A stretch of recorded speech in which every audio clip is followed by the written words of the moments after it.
Mr. Vivek Bhatia, MD and CEO, Thyssenkrupp Industries Limited.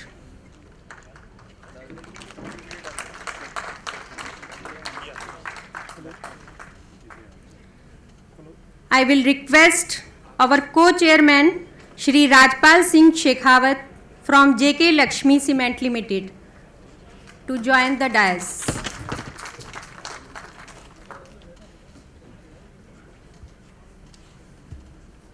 Now I request Dr. D.K. Panda as NCB representative to please come on the dais, sir.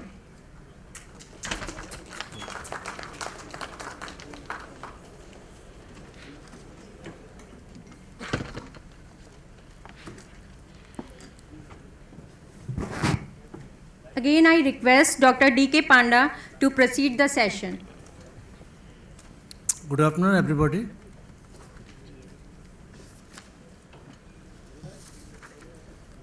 Now the session on alternate or waste fuels and raw materials, it will continue, and he has already given the introduction of chairman of the session and co-chairman of the session. And I think there are 8 papers in this.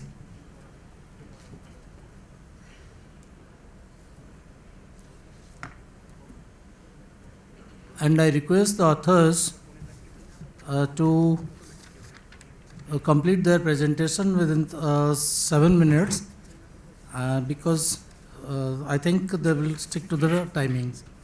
And now I request chairman of the session, Mr. Bhatia ji, to take over and start the proceedings. Please, sir. Thank you. Thank you for setting the ball rolling. And from my point of view, it's a very important session. We heard that in the plenary as well, that sustainability is one of the key objectives and requirements for the industry starting today. Actually, it has been already for some time, but from my point of view, we cannot understate the importance. Now, in this whole process, alternative fuels have a significant role to play.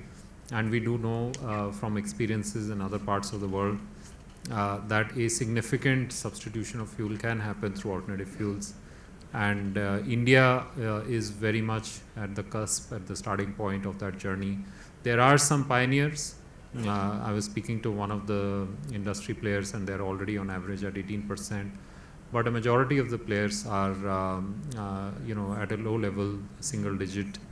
Some are even trying it out. So I would be very curious to hear from all the presentations today on what they have to share with us. As already mentioned, please, I request all of you to stick to the time so that we can conduct the session in an orderly way, and also give a chance to everybody who is here today to make their presentations adequately as well. So with that, let me invite the first team, which is Alternative Solid Fuel Handling Equipment Case Study on the solution proposed to a reputed cement manufacturing unit in the Middle East. This is Ria Muthappa and Sunil Kumar. If you could please come over and share your presentation.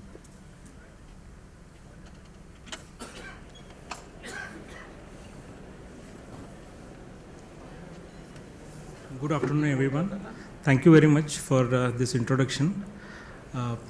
We are basically a startup into alternate solid fuels, co-processing and pre-processing. We have initiated the projects in cement industry starting from Middle East, which is basically feeding wood chips and RDF into cement plant.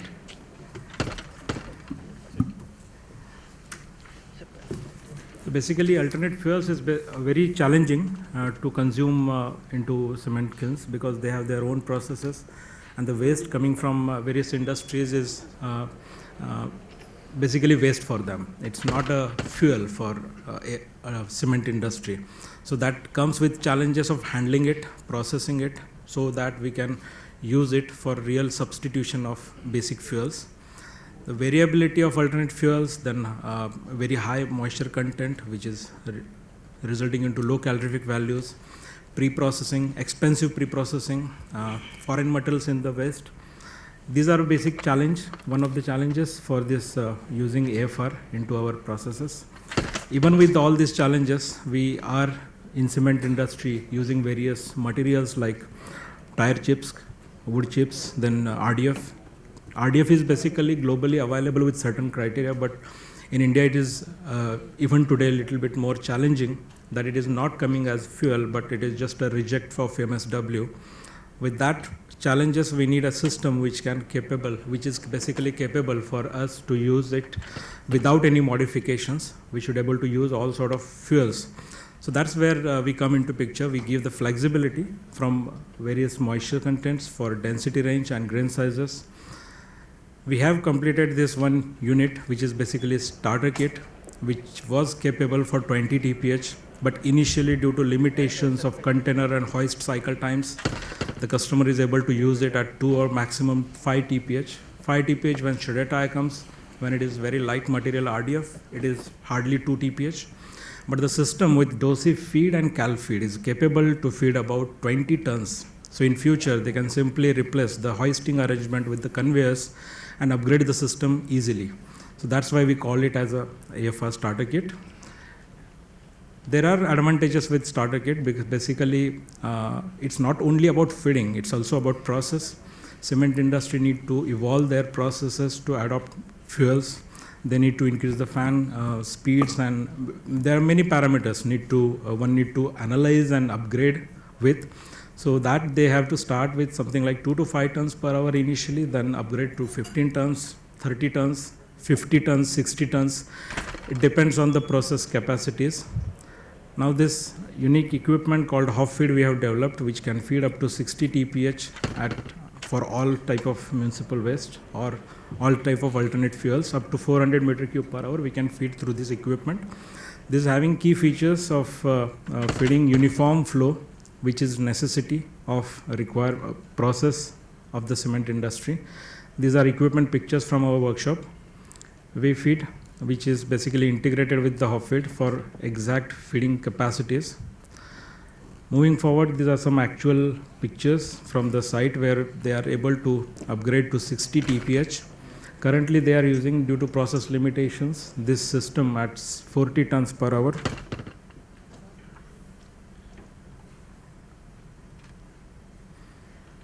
Some of the actual videos.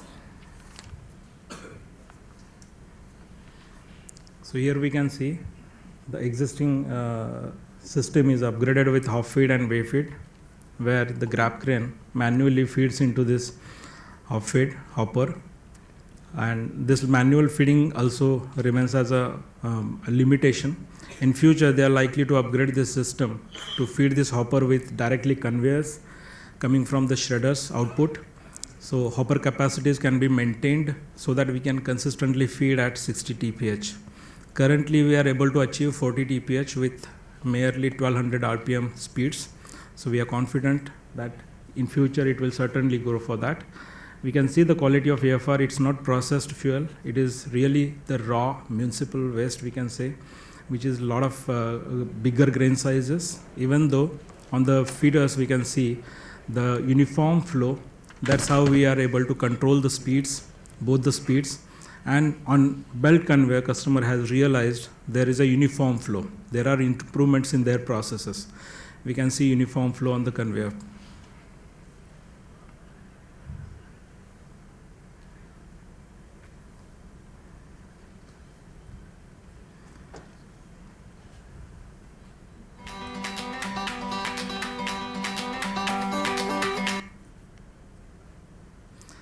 So after this, in feeding into calciner is also a challenging part in this complete AFR process, where we have developed cal feed equipment, which is nothing but double wall airlock with safety shut-off gate.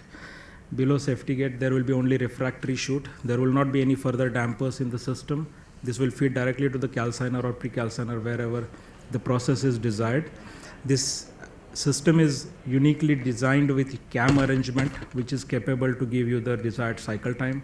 It is made from SS to withstand at much higher temperatures, around 1500 degrees.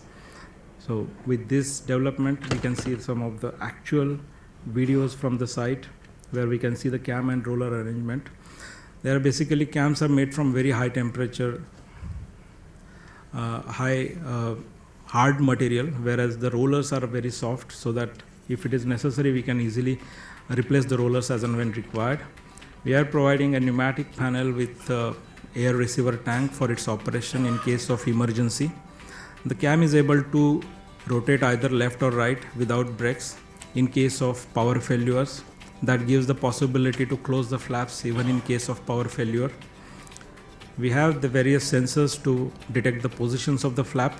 So we always ensure at least one of the flap is closed so that there is no false air entry or there is no gas coming back to the, there is no fire accident with reverse gases coming out. We have provided small springs so that we can consider the closing of the flap smooth. Apart of cal feed equipment, we also have developed RAL feed equipment, which is basically a rotary airlock with safety gate.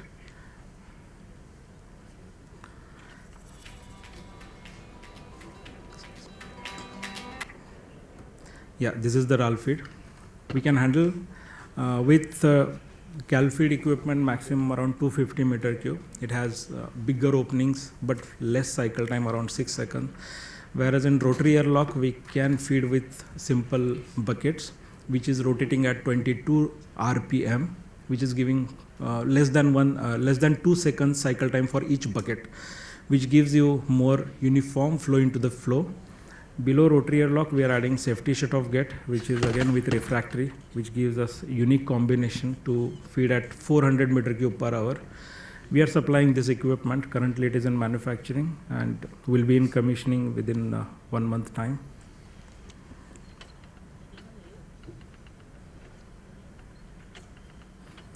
Little bit about us. We are located in Pune, central part of India.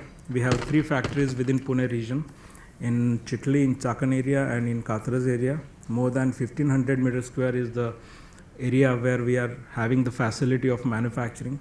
We have in-house laser cutting, bending, and CNC machines, which help us to cater the requirement of this manufacturing. The skilled labor available in Pune helps us to do these activities quite fast. These are some of the pictures from our processing facility. We always do all CO2 weldings. We have in-house sandblasting and painting facility, which helps to speedily complete the jobs.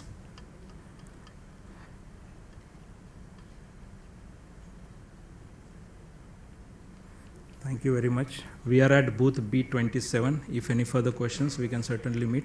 Thank you, sir. Thank you. I would just like to remind everyone that there are also some marks for timeliness. So with that, let me now invite the second presenters. The topic is enhancement of liquid AFR by optimization of nozzle system. Giridhar Mishra and Ketan Goel. Are you there? Yes. Yes. Please.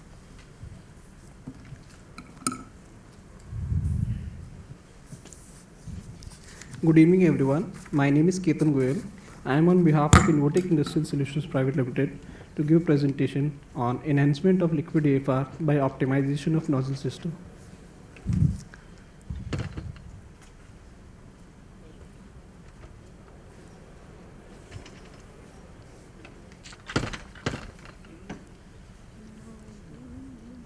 Our company was incepted in year 2016.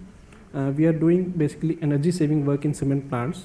We are addressing the five major issues like arresting false air, reducing radiation losses, reducing compressed air losses, then ensuring proper usage of liquid AFR and instrumentation range of products.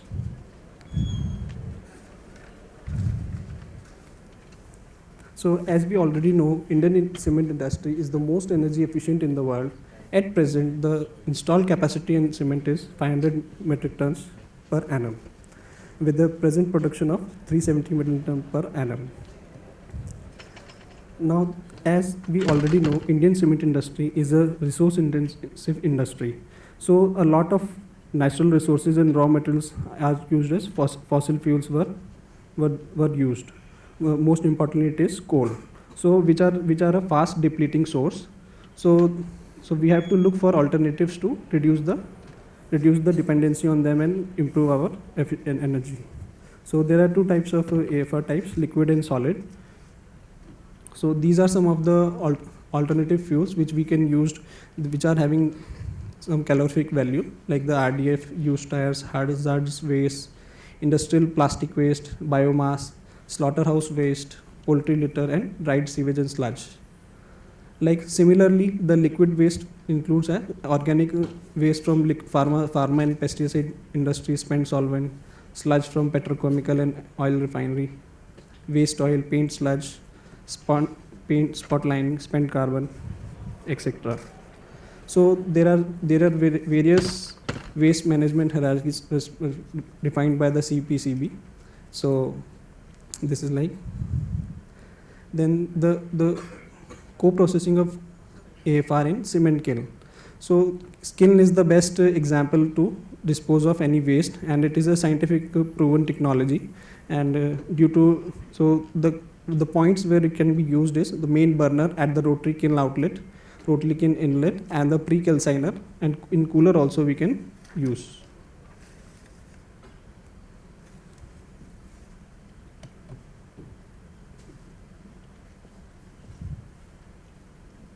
Next.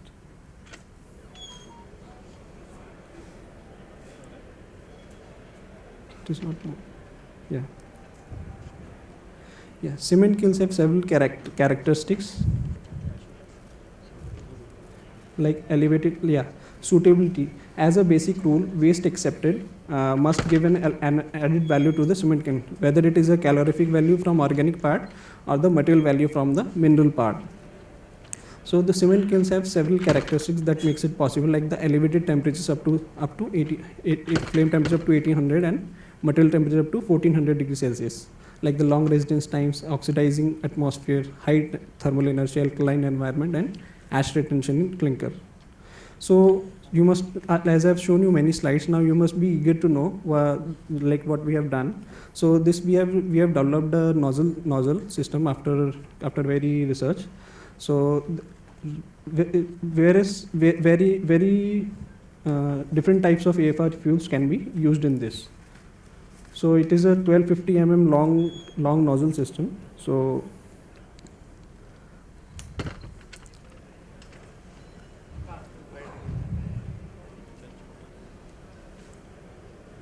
like, yeah, conventionally it is done conventionally by cement plants, and it is done conventionally. Now we have developed a nozzle system.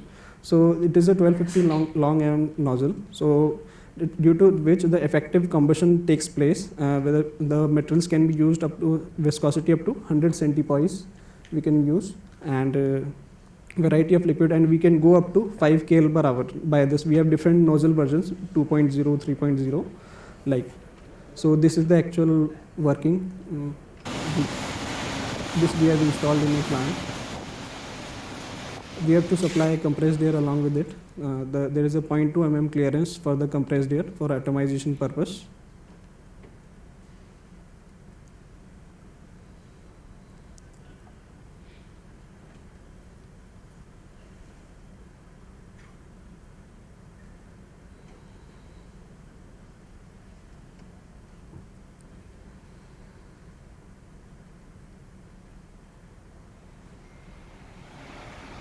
Five kg air we are taking. 5.5.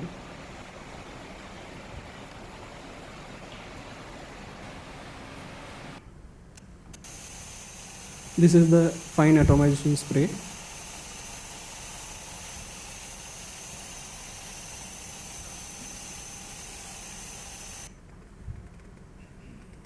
So this we have made one case study. For example, like on the negative cost of AFR. For example, the negative cost is considered is 2200 rupees per KL, and by conventional methods, if we are able to consume 0.5 KL per hour, then there were some problems faced in the plants, like due to incomplete combustion and the coating problem, dripping problem, and the nozzles gets jammed and again, and material flows like tap water. So that problem we have addressed and enhanced the consumption capacity So by this, the effective combustion takes place and the liquid is atomized.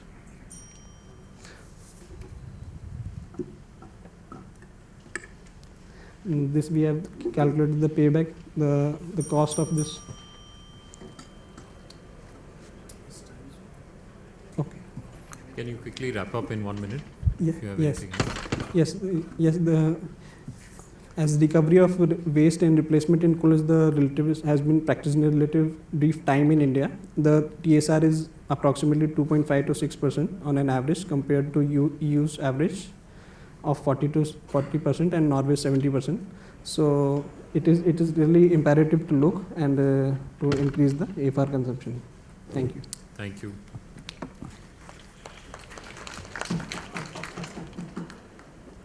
Thank you. Let me now invite the third presentation, Modeling and Experimental Studies for Process Integration of RDF Gasification in Cement Manufacturing Process, Mr. Prateek Sharma and Mr. B.N. Mohapatra, and along with Mr. Prateek and Seth.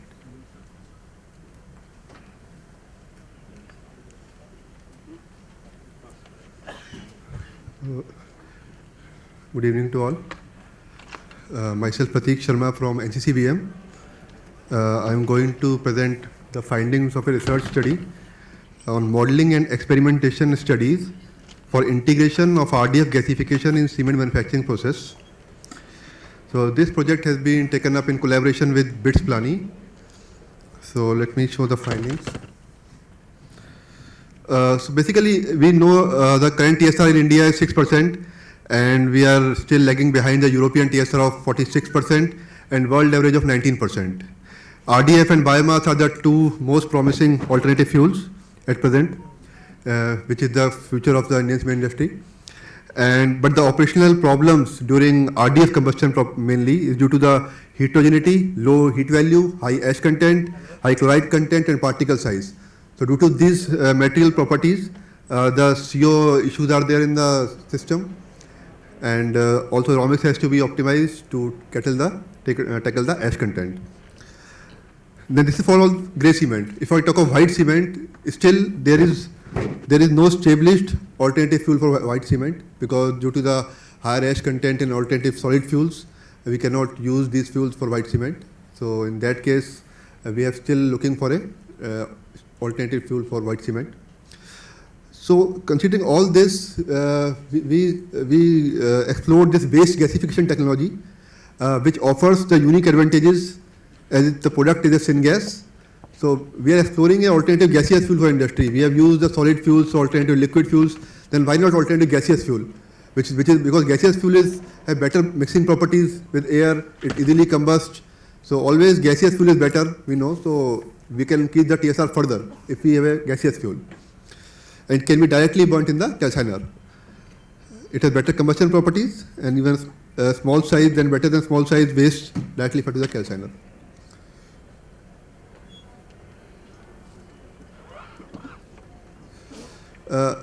Just briefly, what is gasification? Gasification is a thermochemical conversion process of carbonaceous materials into gaseous product at high temperatures with the aid of gasification agent. And the resulting gas mixture is called syngas or producer gas, which contains hydrogen, carbon monoxide, carbon dioxide, methane, and N2. And this itself is a fuel which will be burned. So if this is a typical system, if you see here we have a gasifier, which is a pre-treatment technology. We will send the feedstock RDF biomass, and here it will gasify. The ash part will be removed from the bottom, and the clean syngas will go. If there are some impurities, we can clean the gas, and then it will be fed to the calciner. It can also be used for the power generation or chemical synthesis, but since we are working for cement industries, our target is to co-process as a alternative fuel in cement plants.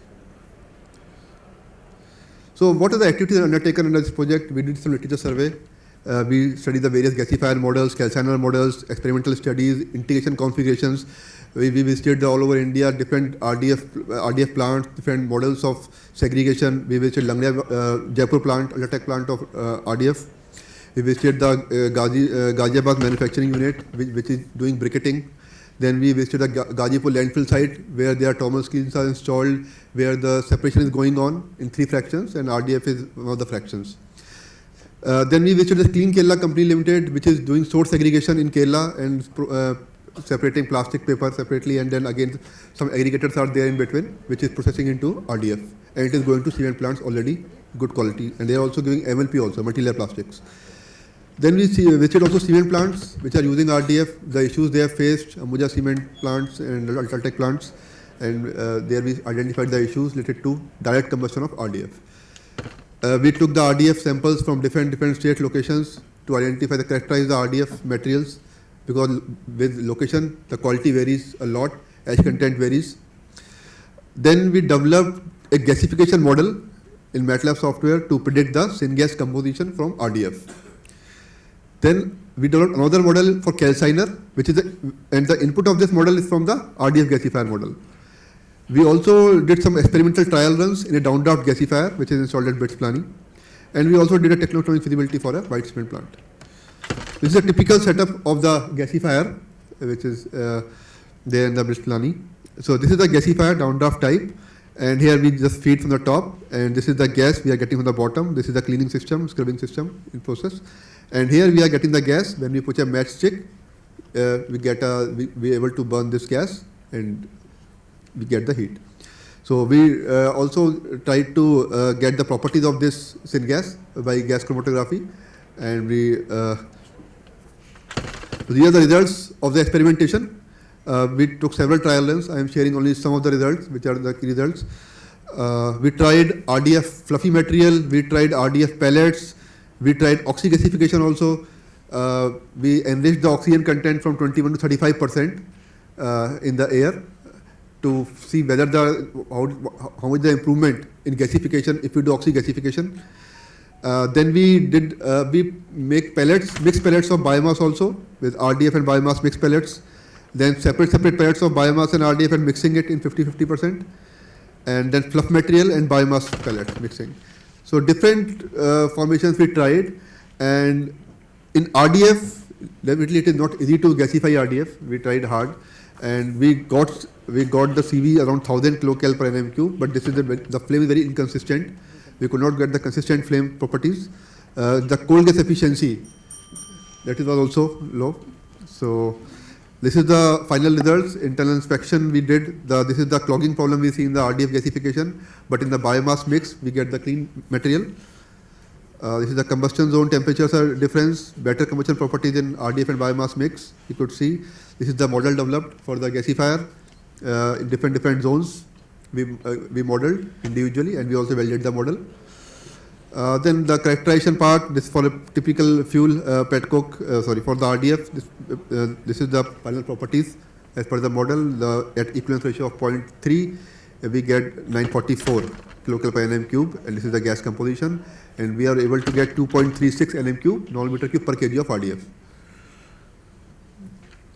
This is the typical mass energy balance for the baseline scenario of a cement plant without any gasification. Then in the second case at 15% TSR, we just combine the downdraft gasifier, and in totality we have seen what is the mass energy balance combination.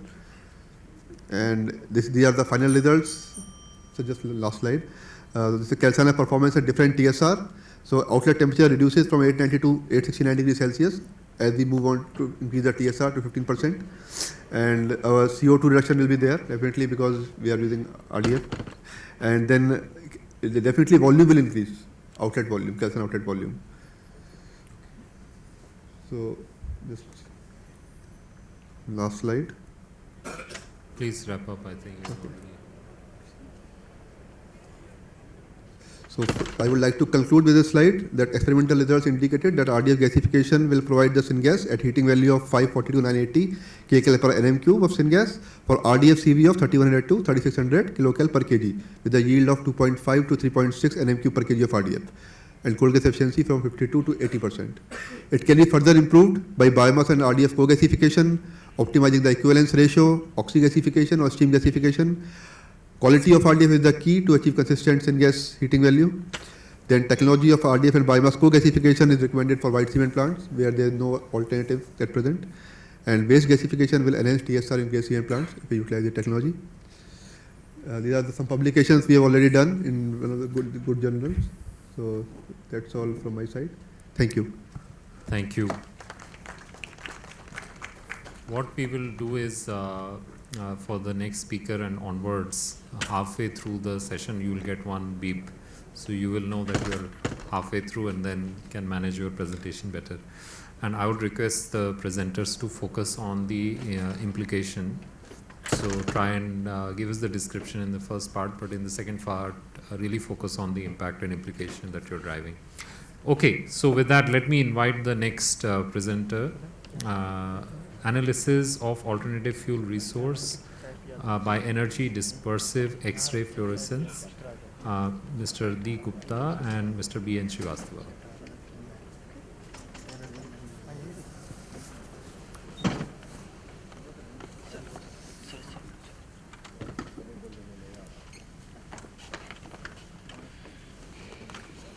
Yeah. Thank you for the opportunity.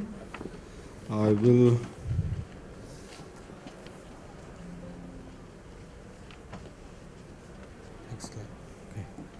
So I will not go into details of this. It has been already covered by our previous speakers. Our main purpose of our study is how to analyze the alternative fuels. And as you know, as you saw, the different types of alternative fuels, it can be mixture of organic, inorganic materials, and they are very heterogeneous, can contain toxic elements, and there can be challenges in sampling, sample preparation, and matrix effects. And these are already covered previously, so there are so many types. And coming to the main topic, AFRs are governed by various regulations in various countries and regions. So there are challenges like heavy elements, mercury, cadmium, thallium, which may be present in ppm level, arsenic, chromium, selenium, tin, lead. They can be in tens to hundreds of ppm. In India, also they are like other countries. AFRs are, the regulations are also based on the Ministry of Environment and Forest directing that the particulate emission from the burning process should contain some level of heavy metal to a certain level, a cut-off level. And mixing all this with the final quality of the cement, so these are the typical examples of the pre-processing cutoff values which are there for all the elements involved. And these cutoff values means because there are heavy elements involved, people tend to be attracted towards AS, ICP, OES or MS. But you can see that there are so many error sources, typical error sources from ICP, which are mostly human induced. While as XRF as a technique, you only have to take care of the sampling part, homogeneity, to ensure homogeneity, weighing part, and the measurement. And the repeatability is proven in XRF much better, to be much better than ICP because of the low amount of human interference. And the advantage is that you do the sampling mostly non-destructively, sample analysis.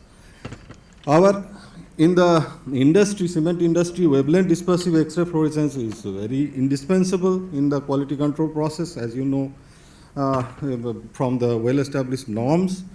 But there can be an increased stress on the existing WDXRF system if you have a routine part. So it can also cause loss of volatile elements under vacuum and high power. It can cause cross-contamination of the samples. It can take long changeover times if you are analyzing liquid AFRs. From vacuum to helium. So your alternative is ASTM C114 compliant EDXRF, which has a much less downtime, and it also covers all the cement analysis part and also filters and US EPA 3.3 compliant in terms of air particulate emission directly analyzed on filters. So we had studied some through standardless method, almost scanned all the elements in 11 minutes, covering 81 elements. And these are the typical conditions we provided: high kV for heavy elements and low kV for light elements. And we studied refuse derived fuel as in the raw form and in paint sludge and rice husk in pellet form. And this is the typical this is the typical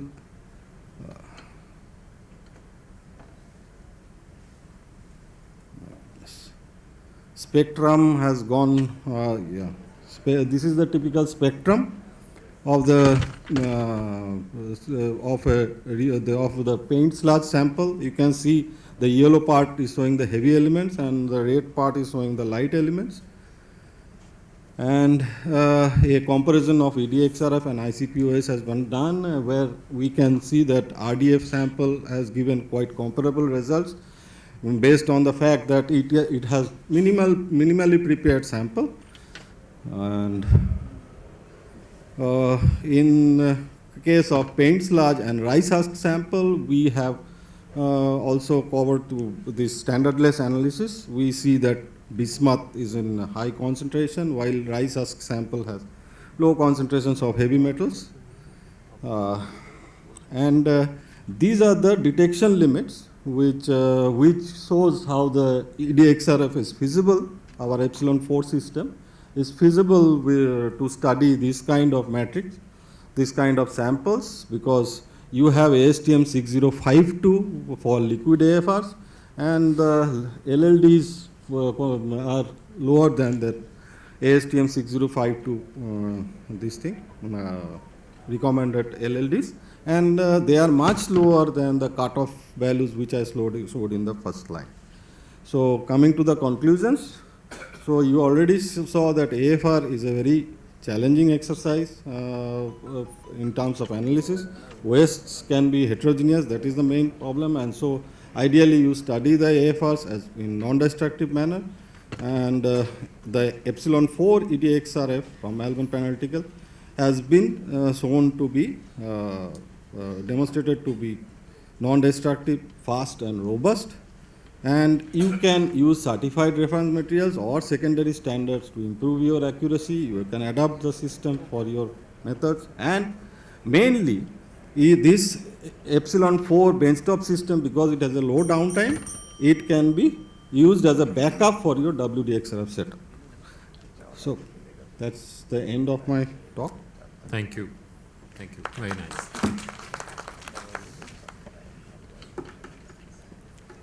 May I now invite the next speakers, Innovative Solutions for Maximizing Alternative Fuel Usage, Sitaram Sharma and Vikram Kanchari Dasu.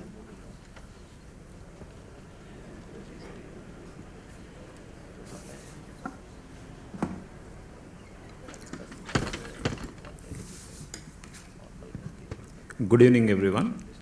Thank you, Chair and Co-Chair, for giving us the opportunity.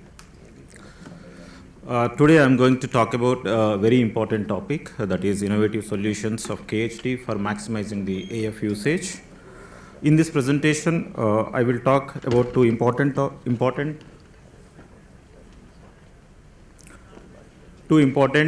areas. One is pyro rotor, the other one is kiln bypass system. So the first one is pyro rotor. This is basically a unique rotary combustion reactor. The main purpose of pyro rotor is to co-process the alternative fuel sustainably, having inferior properties and coarse alternative fuels. Generally, we use tertiary air as the combustion air in this application. And when we compare with the traditional solutions like alternative fuel in the calciner, the pre-processing efforts are quite high. The operating cost of the pre-processing section, also the capex cost of the pre-processing section is quite high, whereas in pyro rotor you don't have to spend on these pre-processing activities. Coming to the operational principle, you can see here, pyro rotor is installed above the kiln in general and between the tertiary air duct and the calciner. The air from the tertiary air duct, depending upon the alternative fuel that we will fire in the AFR, branching will be taken and connected to the pyro rotor inlet, and the outlet of the pyro rotor is connected to the calciner.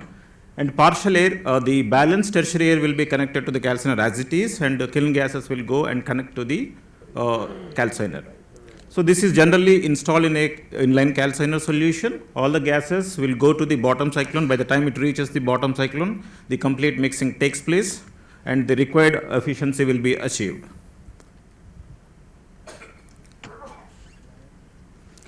This is a simple video. You can see here the operational concept of the pyro rotor. Gas will be coming from TAD, and there are two feeding options. One is for the material, the other one is for the whole tires. It mixes in the pyro rotor, and the combustion gases with the required heat content goes into the calcination to the calciner in upward direction. The ashes will go to the kiln inlet. The product features, if we talk, we can use almost any fuel. You name any fuel, we can use for the we can use in the pyro rotor section, and the size almost 300 millimeter of 3D size. The basic and very important criteria for combustion of the alternative fuels is the properties inside the reactor. So here I would say that pyro rotor has the distinct advantage of having these two cases. One is the temperature. We are having a temperature almost in the range of 1100 degrees centigrade. That means it is quite higher than the calciner, and this temperature combined with the rotating action, that means the alternative fuel tumbles constantly. That means the active surface of the alternative fuel is in direct contact with the hot tertiary air. These two combinations, high temperature and direct contact of the active surface of the alternative fuel, will give the complete incineration, and it is very useful for the initial ignition process as well. The residence times also, we are talking about 10 minutes residence time can be achieved in the pyro rotor. Depending upon the type of alternative fuel, we can vary the speed of the pyro rotor from 0.3 to 3 RPM. These are the key benefits. The ultimate aim of installing a pyro rotor is flexibility to reduce the primary fuel to the minimum. That means we are going to substitute the primary fuel with alternative fuel to the maximum possible range.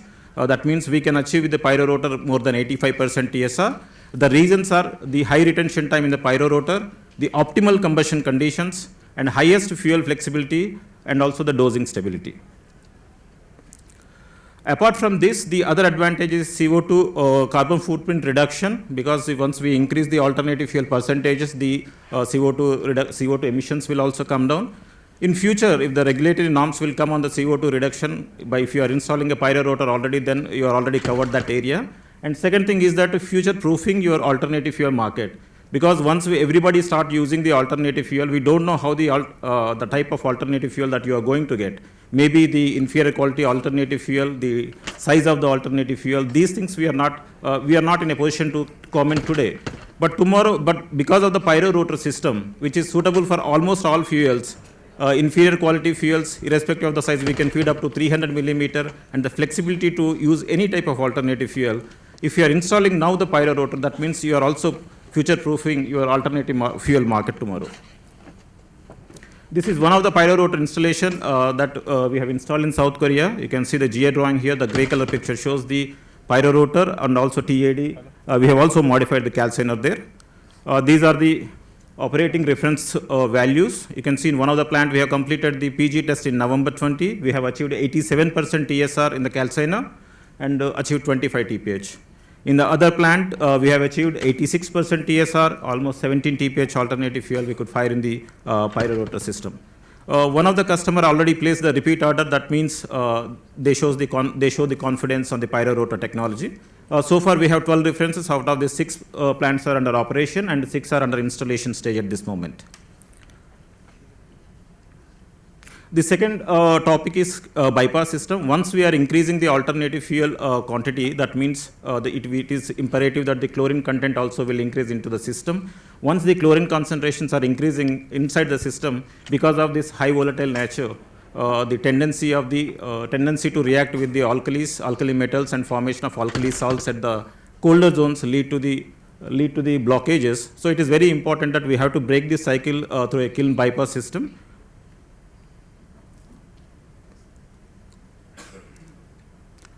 This graph shows a clear picture how we can reduce the blockages by using an installation of the chlorine bypass system. Here you can see in green and yellow ranges. Once we take the hot mill chlorine concentration and SO3 concentration, we plot a graph. The intersection point should be always in this green and yellow region. If it is in a green region, that says that there are chances of heavy buildup. So it is important that we have to install a bypass system. That means we have to remove the chlorine content from the system to bring down the coating behavior to the acceptable range. This is a typical schematic view of the chlorine bypass system. You can see here the extraction point from the kiln inlet, and it goes into a mixing chamber first. Mixing chamber has a quenching air fan which cools down the temperature of the hot gases that are coming from the kiln inlet area. Then the waste gas duct going to the bag house that does the dedusting function, and then bag house fan and goes into the main stack. The most important equipment in the bypass system itself is the mixing chamber, because the rest of the equipment are basically the dedusting activity, and the proper design should be there. But in the mixing chamber, KHD has a unique design where the air is introduced from two sides using a distribution plate. And also in these two sides also we are introducing the air radially also and centrally. That means the mixing effect will be much better, and the fast quenching will be done using this mixing chamber. These are some of the latest references, but KHD has more than 90 references in bypass, but these are some of the references where in one of the Indian plants we already have the operational reference in Dalmia, and in one more plant it is ready for the commissioning in Ambujanagar plant.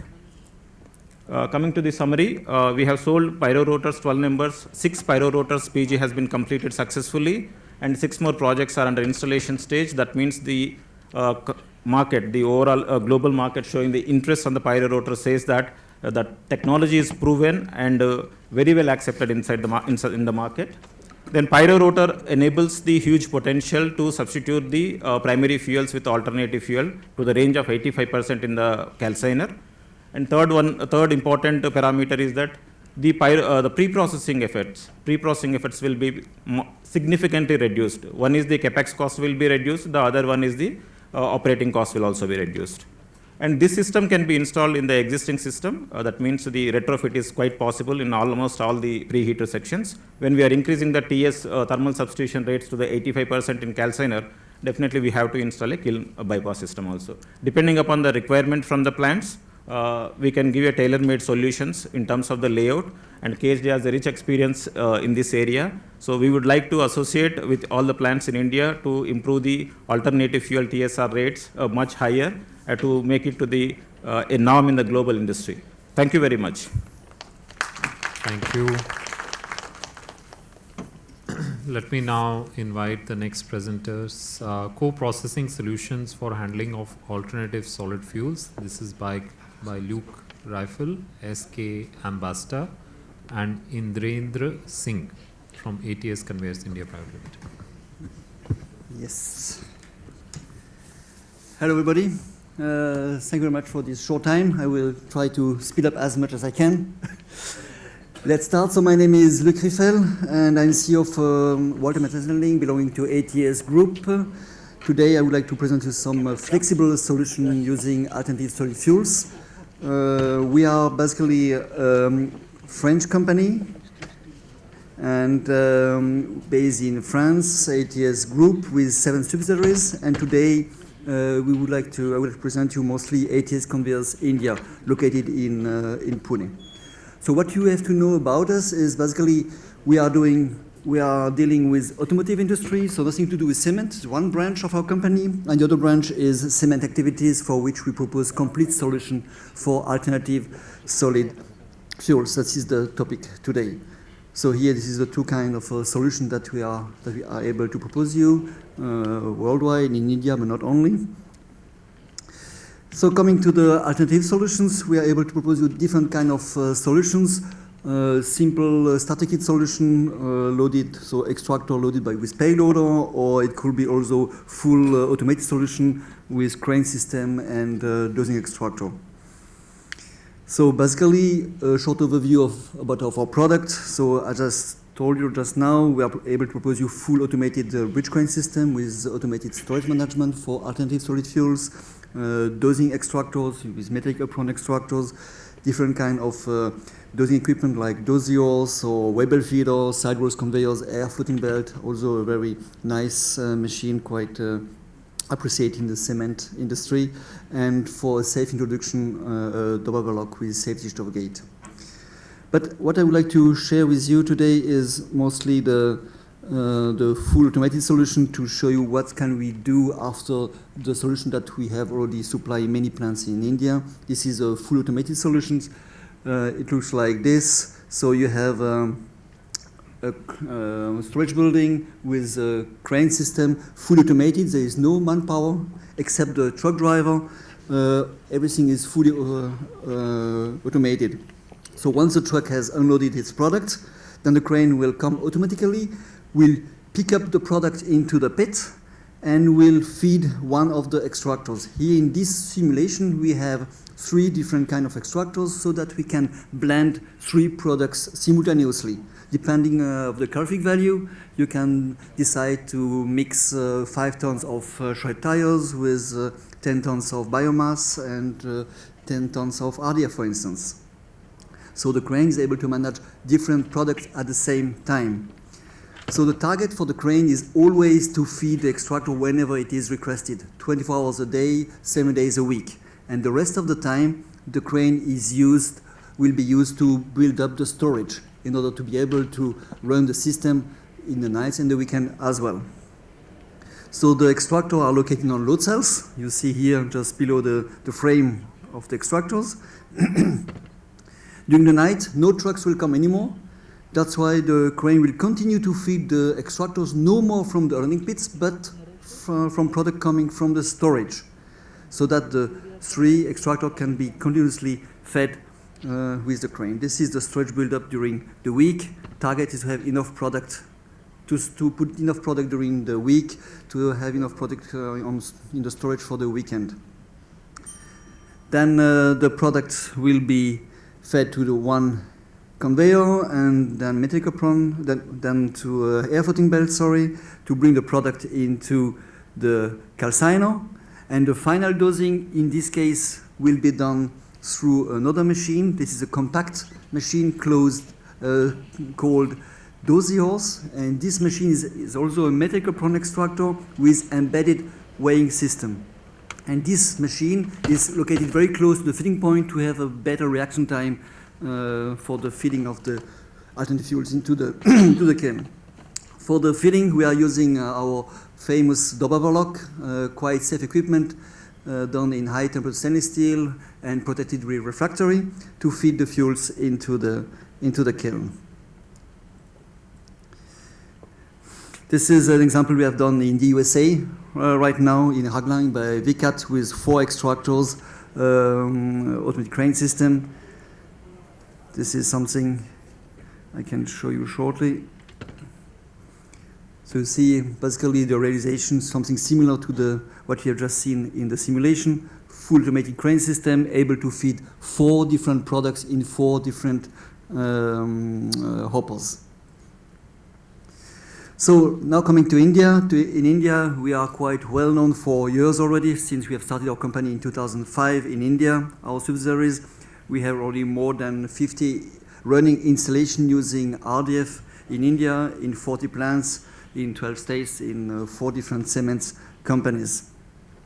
So for instance, in Dalyapuram, we have we are feeding different alternative fuels like MSW, RDF, plastic, agro-waste. So what you have to keep in mind is basically our system are able to feed any kind of solid fuels. So you are able to feed coarse materials, fine materials, heavy density materials, low density materials with the same equipment. This is very important because nobody knows which kind of product you will get tomorrow or in 5 years or in 10 years.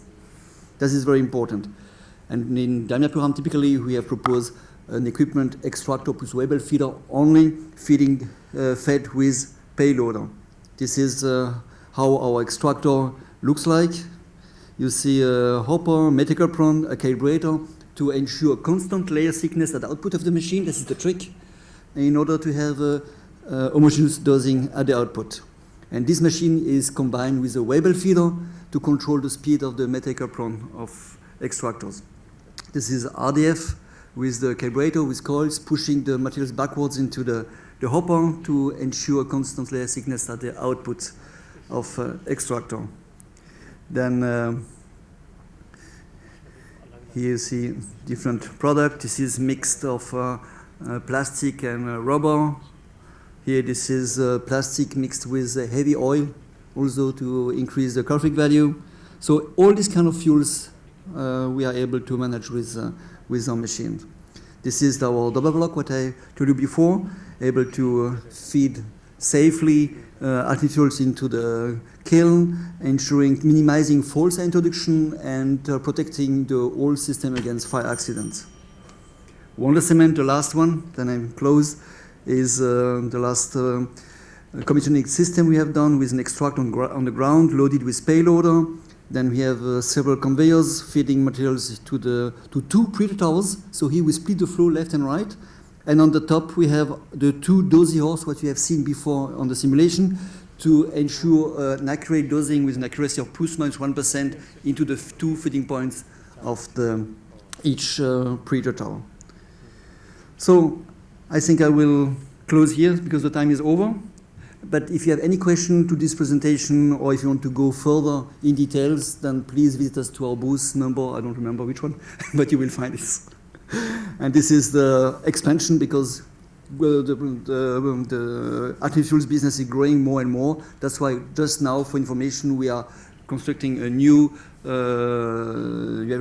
development with a new building in Pune with more than 12,000 square meters.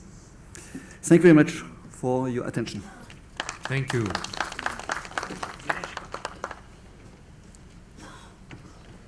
So let me now invite the next presenters. Journey of Green Fuels Utilization, Mr. G.V. Ramakrishna, Rajiv Sadavarti, Anand Pratap Singh, and Gaurav Patel from Dalmia Cements.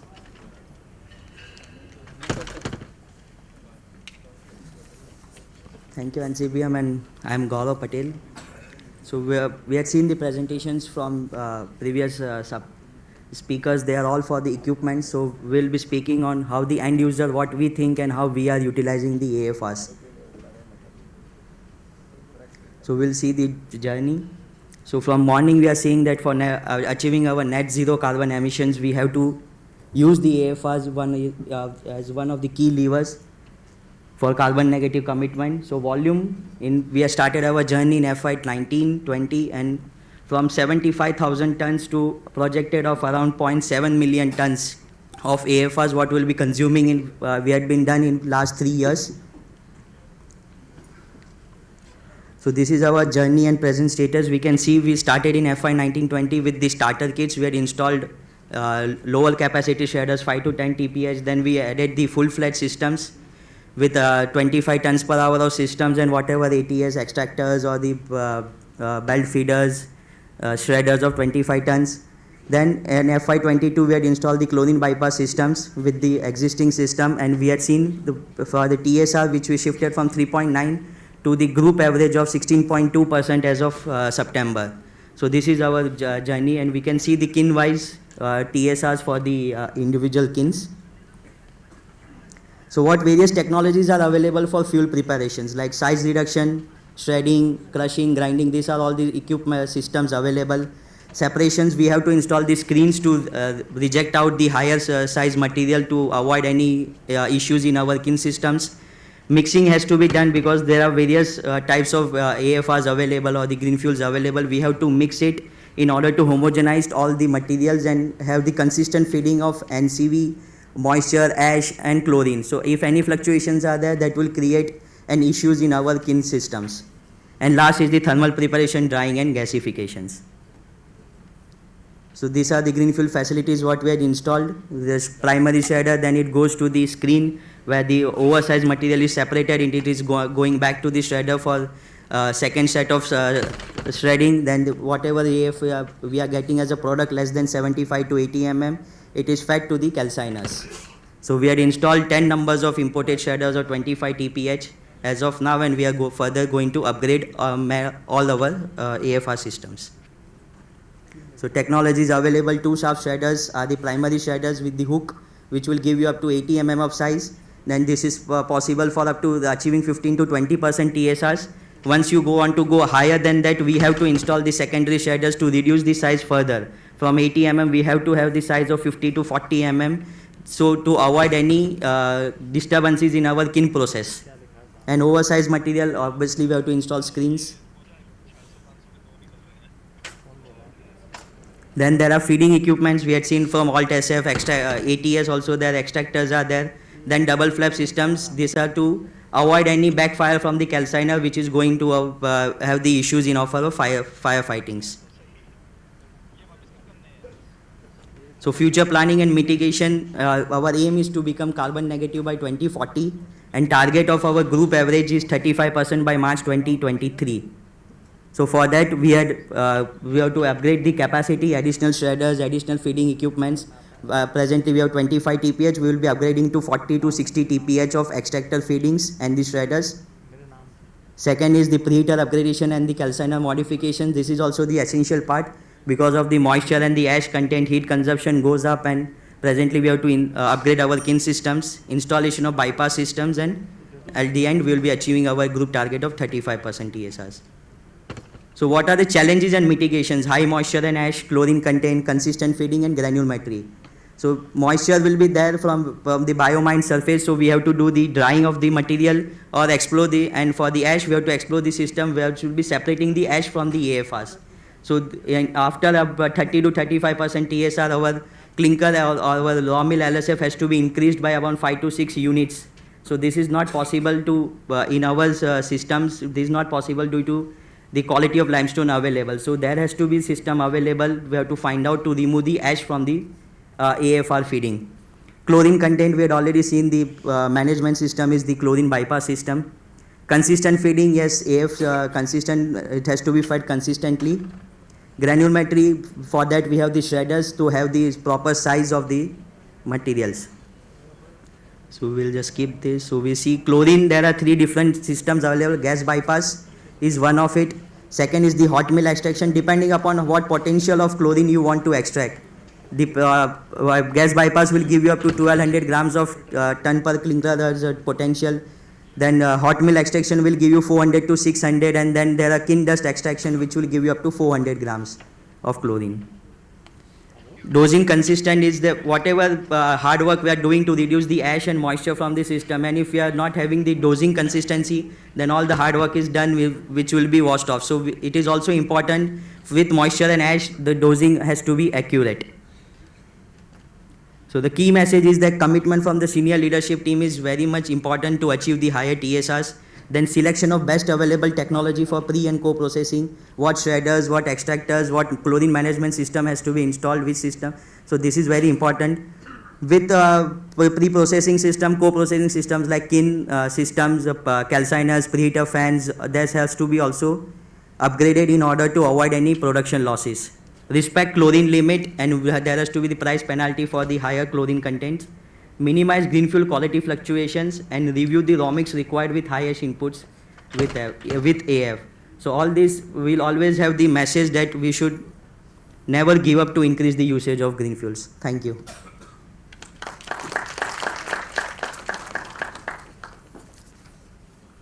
Thank you. And with that, let me invite the presenters for the last paper. So techno-economic analysis for co-processing of paddy stubble as an alternative fuel in Indian cement industry. That is Kapil Kukreja, Pradeep Sharma, S.K. Chaturvedi, D.K. Panda, and B.N. Mohapatra. Thank you. Very good evening. So today I am going to present the solution of one problem which we have been discussing since so many years. Even you have like had this feeling in morning also. People are burning this parali, and how the environment is there. So we have tried to work out some technical solution for that, and this solution we are going to discuss with industry, cement industry, and finally we are going to submit this proposal to the ministry. So you can see here paddy stubble burning in Punjab and Haryana. That is the one major environmental issue. and about 88% parali or stubble is burnt itself in Punjab. And one report indicate about 30 billion USD we are just losing on health and economy just because of this parali. And these are some emitters from the parali or stubble from 1 ton of paddy straw, CO2, CO, and it is also harming the soil fertility. Lot of efforts have been done, and like power generation, use of this parali as power generation, then ethanol, bio CNG, green coal. But you can see that is the result of yesterday AQI in Delhi. So you can find out average is 374.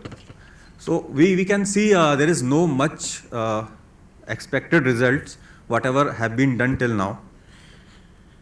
Now this is the problem with the environment, and one problem with the cement industry is the high fuel cost, and fuel is contributing 50-60% in the total production cost.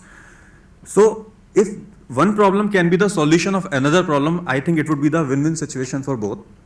So if this parali or this stubble, if we can use in cement industry, it would be the great solution. So we can use it as alternative fuel, but what are the characteristics of that?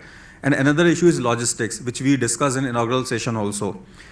So NCCBM has taken a few steps on that.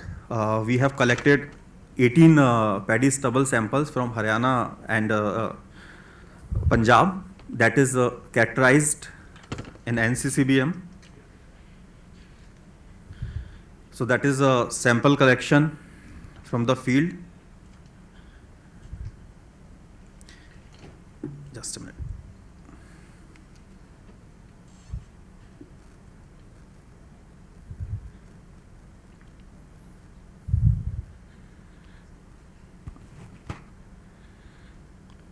I think some issue with this project. So this is the ultimate analysis and proximate analysis and ash analysis.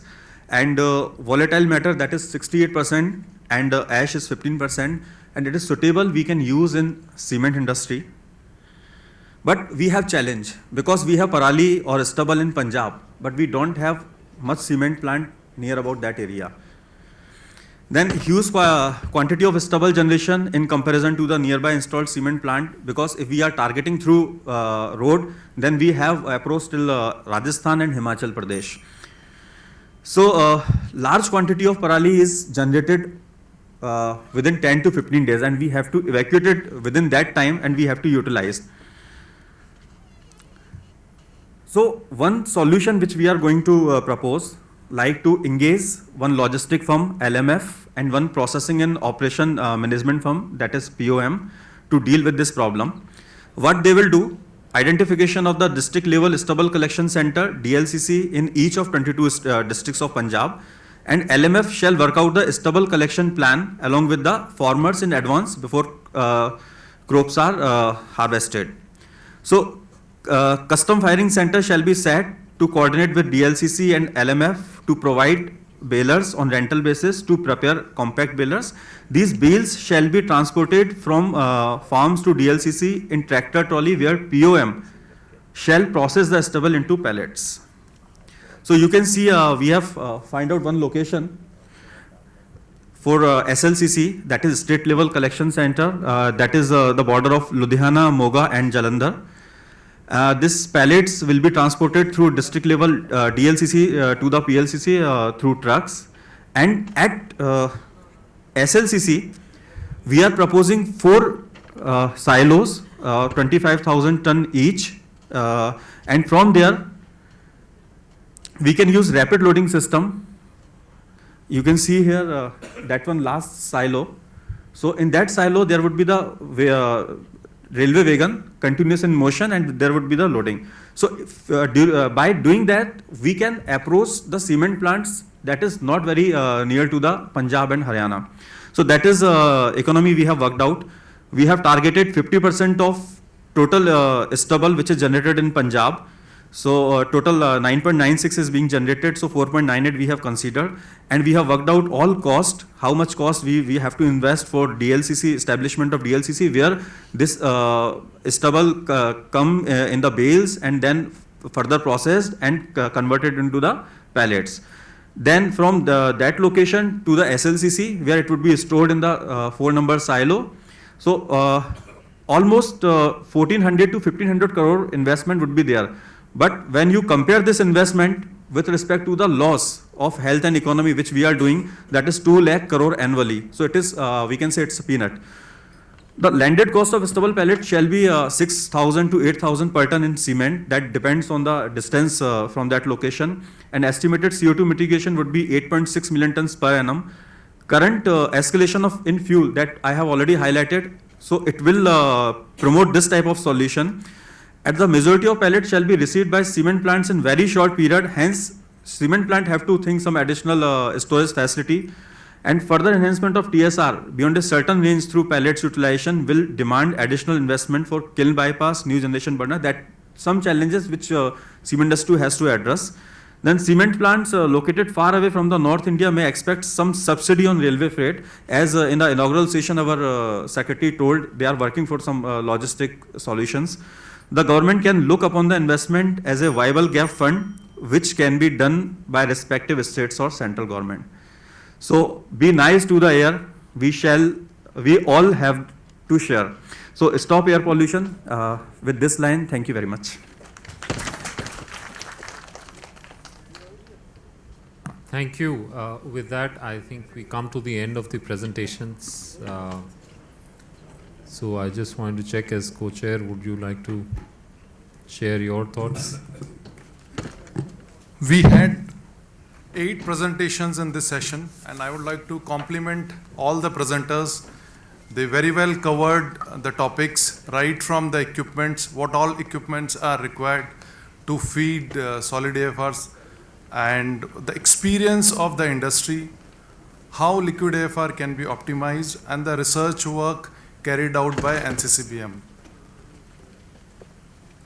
All have done very good job. I would like to mention here one thing, that utilization of alternative fuel is very important, and now we have to use it. We can't skip it, because in order to sustain, this is the choice. We have to make it. The contribution of alternative fuel or fuel in CO2 emission is around 30 to 35%. Per ton of clinker, if we say GHG emission scope 1, around 800, out of 800, around 260, 270 comes from fuel. And 530, we do not have much control on CO2 from limestone. So this 30%, how we can do it? There are plants in Europe, I got opportunity to visit it. People are able to use up to 99%. But where we stuck in India, we stuck between the productivity and alternative fuel. We don't want to take any chance. We have fear in our mind. If we utilize alternative fuel, we increase our productivity, will come down. So initial step was to use the AFR to make step 1 instead of making no step. I think we should make step 1. We have crossed that, and we have matured enough now. Every industry is now utilizing 5%, 10% TSR. Now the time has come, we have to think big. We should take target of 50, 60% and then plan accordingly, because a lot of infrastructure is required in plant. If we do not aim for 50, 60%, it would be very difficult to catch up. The plants, the groups whose leadership are taking step of aiming high 50, 60%, and they are building infrastructure, they will be having advantage, because even the customer will ask for green cement. So, and sometimes we have this mental block in our mind that because of AFR, kiln is getting disturbed. We need to take certain more step, like optimize the raw mix, so that when kiln is stable, you can utilize more and more AFR. So we need to work on other aspect also, like raw mix, certain high percentage of liquid, make it slightly easy burn, because AFR fluctuates the kilns and it disturbs. Similarly, with fuel feeding systems. Basically, AFR gives variations, so we need to avoid variations and how we can take care of other variations. We just look at AFR at one side and blame everything for AFR. This is with people, and that mental block we need to avoid and aim for high. I am pretty sure the way the people are taking step, we will soon be leader in utilizing alternative fuel. And definitely, the productivity will come down, but we need to make a trade-off. Like some group is having 10 or 15 plants, they can aim in one plant for utilizing up to 90%. So that aim will help us to increase. I'll hand over to the chairman. Thank you, Rajpalji. I think very well summarized. And from my side, I would like to compliment all the presenters. I was really impressed by the quality of all the presenters and the work that is being done in AFR. What I particularly liked was the breadth of how we are working on this topic. There are solutions for feeding a wide range of products. We looked at even liquid AFRs, which I think is important because as many of the speakers emphasized, the diversity of the fuels is going to be high. Availability is not clear and is not given. So flexibility in being able to process a wide variety, including liquid, is extremely important. So I was really impressed that as an industry, we are maturing in terms of the solutions available. Then I think the other thing which really struck me was the importance of testing. And I cannot understate this. Whatever we are putting into the cement, the standards on cement will only get more stringent in terms of ensuring, firstly, the quality of the cement, which of course we are all prepared and always checking on a regular basis, but also the consequences of using cement with AFR in an application. To give you an example, if you are putting that cement, let's say on a road or on a surface which is subject to heavy rain, what will be the leaching consequences? If this is being used for a bridge, then is there a risk of contamination in the river water? These are questions we have to grapple with. And I think already we can see some interesting solutions there. Then I think from an operational perspective, there were some very interesting presentations. We saw products that have already been commercialized in India, outside India, and that is, I think, very heartening. And what I really loved was also the presentation from Dalmia, which is at 35% aspiration, and I understand already above 18%. So congratulations to the Dalmia team. I think this is fantastic that you are trying to do this and also sharing so openly your operational challenges. And lastly, I think the presentation that we had on crop stubble is really very interesting. It is a problem. We are seeing that in the air in Delhi, and there is no escaping the fact that we have significant pollution. So it's good that as an industry, we can at least try and find some solutions in addressing that issue. So with that, I have to say all of these were such good presentations. I've had a very tough time scoring all of you, but I'm sure between me and Rajpal, we have tried to do justice, and I really congratulate everyone for the wonderful presentations. Thank you. With that, I'd like to bring the session to a close. Thank you, everyone. Thank you, sir. Now, I will request Dr. D.K. Panda, NCB representative, to present memento to our chairman of this session, Shri Vivek Bhatia, MD and CEO.